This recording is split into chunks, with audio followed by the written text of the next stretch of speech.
On this North Shore news, causeway tolls are going up due to new safety upgrades, and we'll find out why the Maritime Museum is going to be making repairs to a lighthouse. Also ahead, a tornado rips through Killian, Louisiana, and we'll also discuss what happened to the Louisiana Heart Hospital in Lacombe. North Shore News starts right now.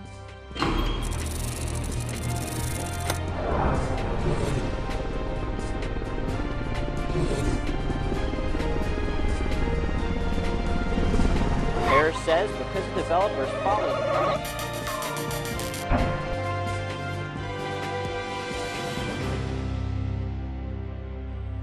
Hello and thanks for joining us. I'm Brianna Young. And I'm Amanda Kitch.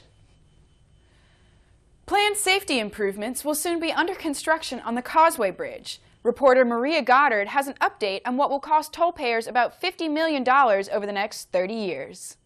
As you can hear, it's very noisy here on the Causeway Bridge, but one sound the Causeway Commission is trying to prevent is hubcaps flying off, car parts cracking, and broken glass. Widely known for holding the title of the world's longest bridge over a body of water, the Causeway Bridge stretches over 24 miles of Lake Pontchartrain. However, after 60 years, the Causeway Twin Span is in need of safety improvements. There's so many accidents and there's nowhere for them to pull off. There's no shoulder, so they need to come up with something better because people don't pay attention enough on the causeway. The needs of Louisiana drivers caught the attention of the Causeway Commission. The most urgent project will be building segmented shoulders and safety bays starting next year. Currently, the only stopping areas on the bridge are the 7 crossovers, almost 4 miles apart. This would be the most significant safety improvements to the Causeway Bridge since the second bridge was built in 1969, almost 50 years ago. In its infancy, the bridge only saw a few drivers. Today, about 20,000 vehicles come south to New Orleans every morning and return each evening. Dufour Show says that even on a quiet day, there are 4 to 8 breakdowns. Once these are completed, the safety of the bridge will be enhanced tremendously, particularly if there's a breakdown, and as we mentioned, you've got a bunch every day. This will help out a lot. It will not only reduce the number of crashes we have, but probably reduce the backups. And there is a chance that the federal government may send backup and pay part of the safety improvements. The President's administration has considered the Causeway as one of 50 top infrastructure projects for the country. So there's a possibility of getting some federal funds coming to it. If that happens, then the tolls would come down proportionally. If not, the projected toll increase from $3 to $5 for drivers without toll tags and from $2 to $3 for those with toll tags will stay in place for 30 years to pay for the $50 million project. The toll hike will also pay specifically for work on the southbound span. And I think moving it to $5, pretty much everybody can afford that. So I think it's a smart move, especially because there's so many accidents on the causeway. When construction is completed, the Commission will direct its attention to building higher rails to prevent cars from going overboard. With these projects, Louisiana commuters can cross with more peace of mind. For North Shore News, I'm Maria Goddard. This next project will include increasing the height of the railings on the bridge by 6 inches and should cost about $40 million. For more important Causeway updates, visit www.thecauseway.us.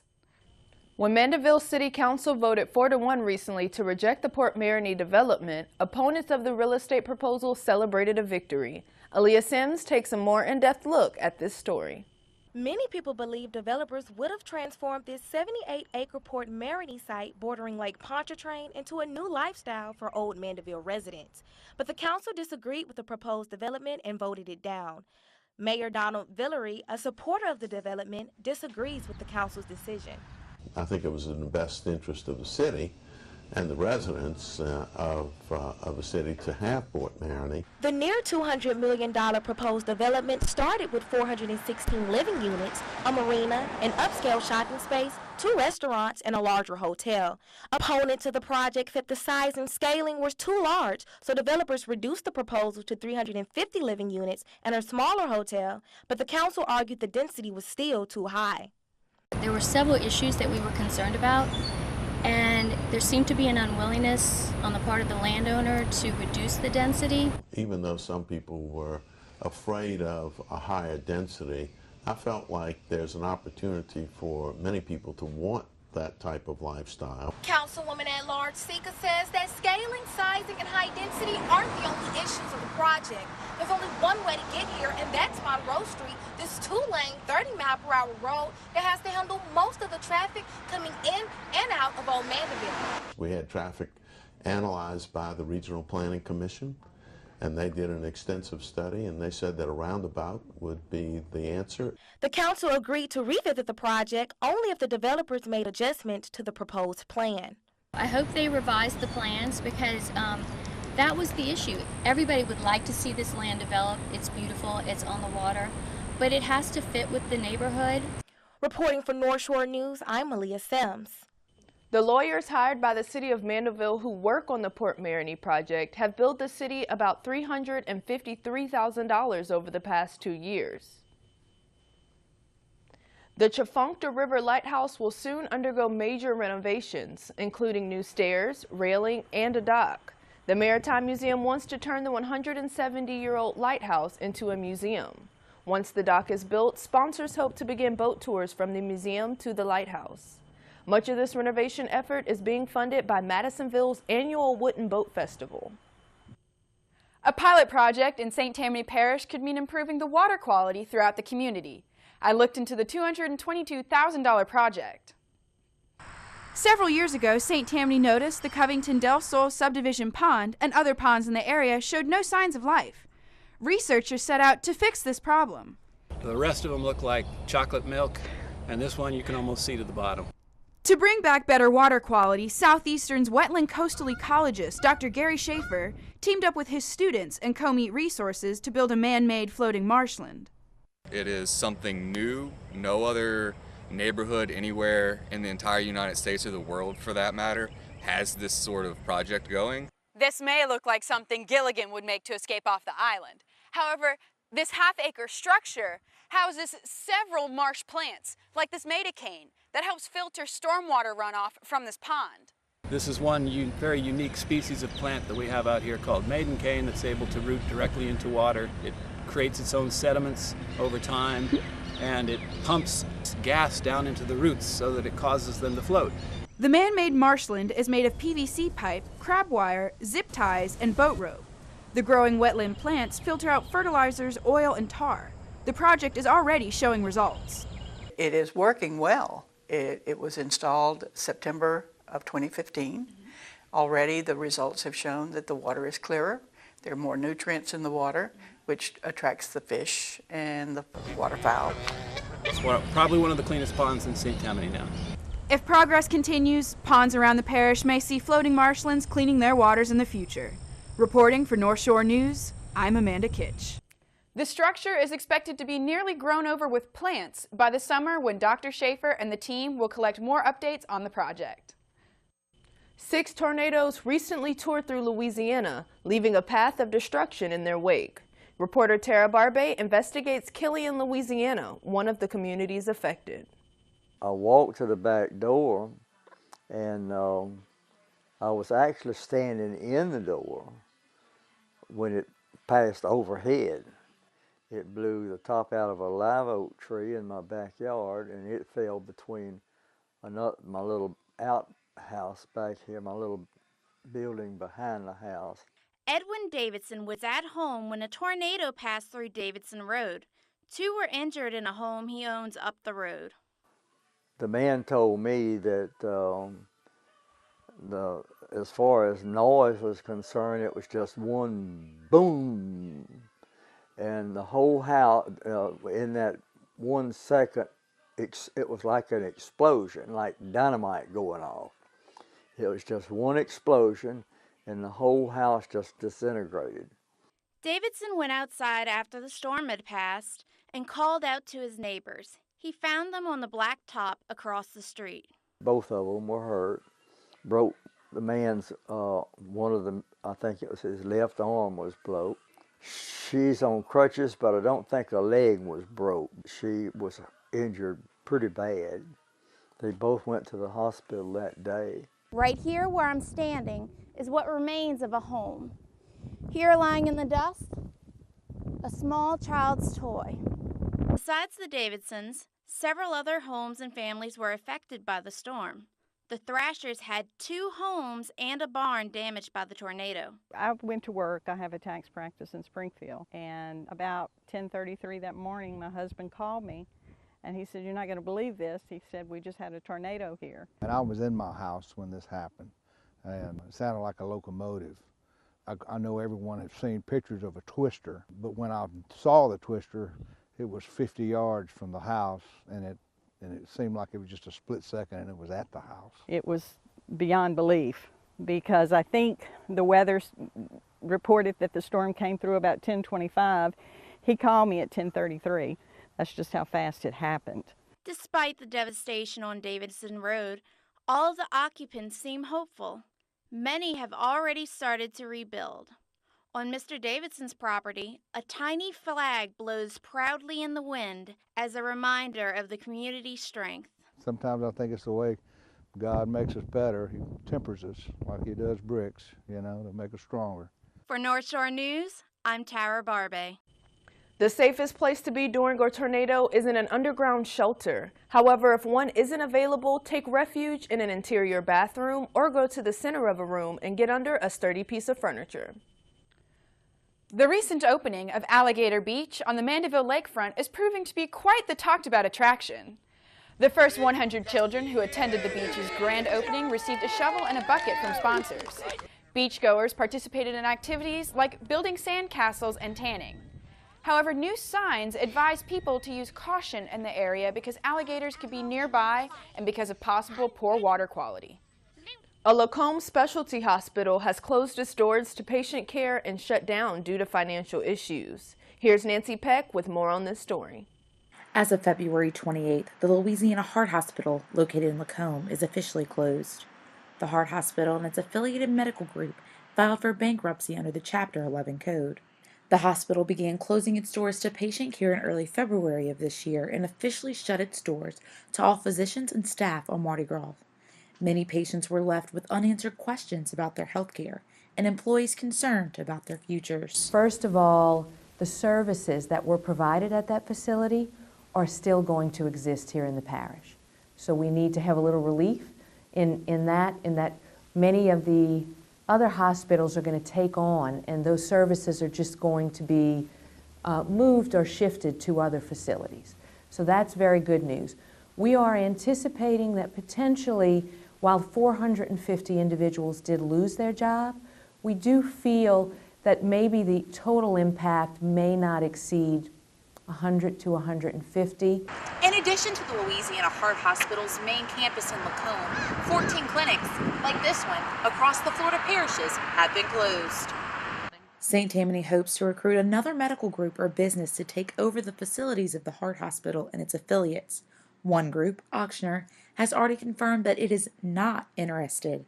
Employees were left unemployed due to the rapid closure, but the Louisiana Workforce Commission has stepped in to provide assistance. While typically this could be a massive, impact on our community and the people that are involved, the good news is that there are many facilities within this local area that are already looking to hire many of the workers that were displaced from this closing. Healthcare consultant Joshua Nemzoff says that the closure of small specialty hospitals is not something you see often, but it does happen, as the healthcare industry is such a competitive market, and most patients prefer being under the care of more accessible acute care facilities. For North Shore News, I'm Nancy Peck. Several of the Heart Hospital clinics that ceased operations since Mardi Gras have now reopened under different doctors and medical groups. After the break, we'll find out where Southeastern ranks in safety. Also ahead, we'll find out what goes on at Southeastern's Grad Fair. Stay with us.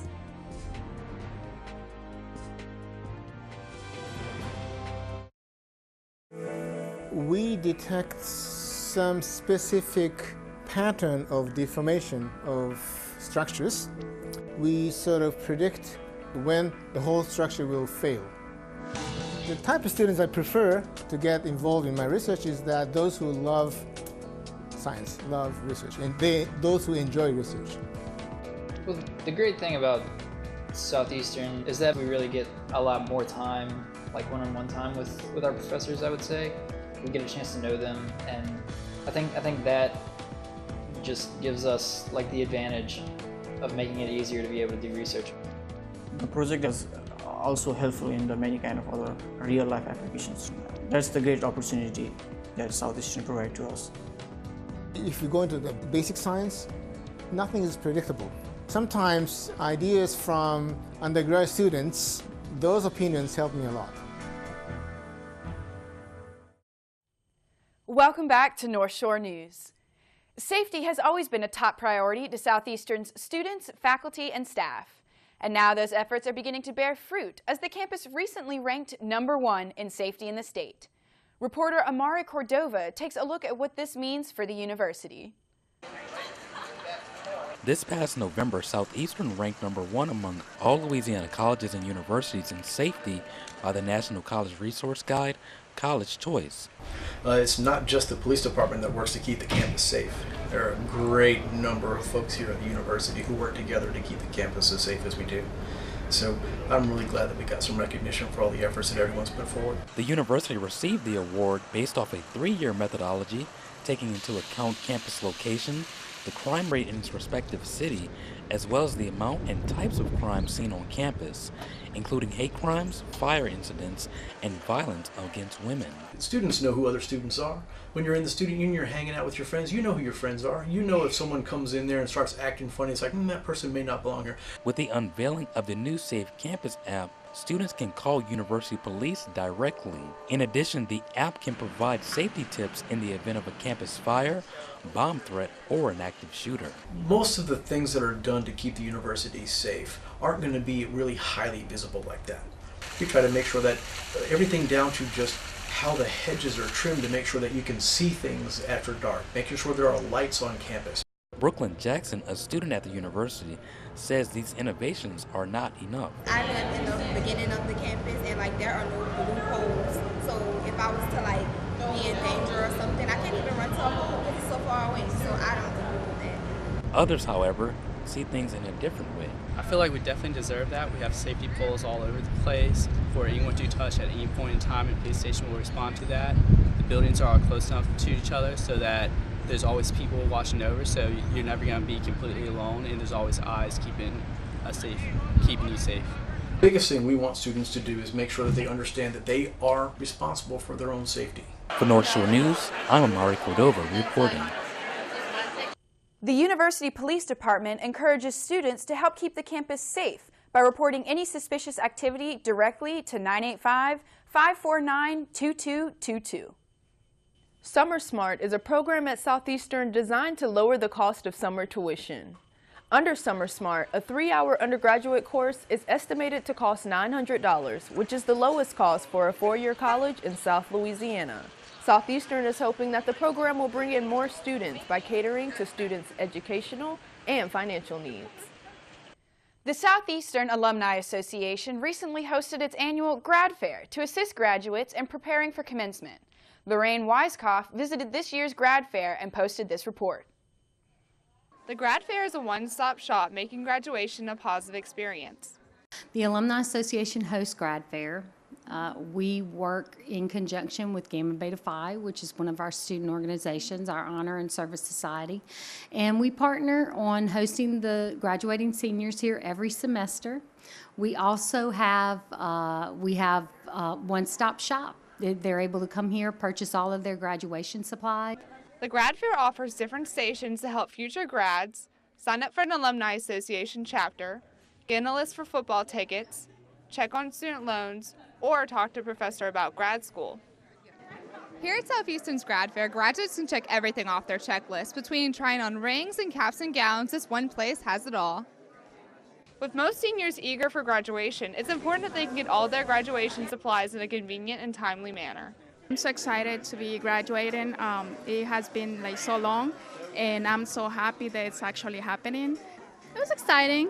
I liked going around and getting my picture taken and getting my cap and gown. It made it a little more real. Even after commencement, graduates can use the Office of Career Services to help them put that diploma to use. They can create a Line Hire account where they can view job vacancy postings, they can practice their interview skills, build a resume and a cover letter, as well as apply for on-campus interviews. Upcoming events for graduates include the ring ceremony on May 3rd and senior send-off on May 10th. Finally, commencement will take place on May 13th. For North Shore News, I'm Lorraine Weiskopf. For more information on the Alumni Association or Office of Career Services, visit selu.alumni@selu.edu or career services at southeastern.edu. Sims Memorial Library and Honor Society Phi Kappa Phi organized an open discussion recently about fake news. 4 professors were invited to speak about ways to filter through news articles to find the truth. The panel gave examples of seemingly legitimate news sites that were actually satire. Panelists offered fact-checking websites like PolitiFacts to assist students in this task. Fake news has been a hot topic since President Trump's inauguration. Southeastern's beloved mascot, Rumi, recently celebrated another birthday. His age has long been debated because the lion was chosen as mascot in 1931, but he wasn't officially named Rumi until 1964. Whether he is 53 or 86, most students would say that Rumi is timeless. Happy birthday, Rumi. Coming up next, President Trump proposes a way to stop illegal immigrants from crossing the border. Also ahead, there's a new resident on Sesame Street. Stay with us. The Southeastern Channel offers a lot for sports fans. Coaches shows, interviews with student athletes. Football games, baseball games, basketball games. I enjoy watching the coaches' insight programs after online tracks because it does give our fans an insight of what happened during the game. I enjoy watching the big game. You know, it gives me an opportunity to keep up with Southeastern athletics on a weekly basis. You know, not just football, baseball, basketball, but even the smaller sports, you know, like soccer and volleyball. One of the things I've enjoyed most through the years watching is the production of the glory years. It's a history, it's a documentation of where we've come from around here. Solidified the reason why we brought Southeastern football back. When the Southeastern Channel replays games, it helps the students be able to catch up and see what's going on. I like to watch the baseball games and the football games. It's the only time I get to watch Southeastern football is I get to see it on television. I don't ever have time to go. Even athletics can be an educational experience when you involve the Southeastern Channel. Welcome back to North Shore News. The Trump administration and the Department of Homeland Security are discussing ways to stop illegal immigration. One method they are discussing is separating refugee parents from their children. Health and Human Services would take the children and place them in relatives' home or in foster care. However, many people are fighting against this policy because of the negative effects it could have on children. 4 were killed and 41 injured after a train in Biloxi, Mississippi smashed into a passenger bus stopped on the tracks. The driver tried to move the bus off the tracks, but it wouldn't budge. The National Transportation Safety Board is currently investigating what caused the bus to get on the tracks. The board will also calculate how long the bus sat on the tracks before the collision. O.J. Simpson may be released from prison as early as October 1st. The football star, who was cleared in his famous double murder case in 1995, subsequently went to jail after an incident in which he was convicted of kidnapping, robbery, and assault in a Las Vegas hotel over his memorabilia. He has served 8 years of a 33-year sentence. If 4 of the 7 Nevada parole commissioners vote in his favor, Simpson will be released. Sesame Street is making efforts to educate children about different people they may encounter in the real world. To do this, Sesame Street has introduced a Muppet with Down syndrome, a Muppet in a wheelchair, and a Muppet who is HIV positive. Recently, Sesame Street introduced its first Muppet with autism. During the episode, Elmo explains to Big Bird that Julia has autism and it may take her longer to do things. Sesame Street hopes the new character will make autism less scary to children if they learn about it on TV. Coming up next, Southeastern celebrates its 21st annual Rock and Roar Fest. Also ahead, Southeastern choir students bring home awards from Natchitoches. Stay with us.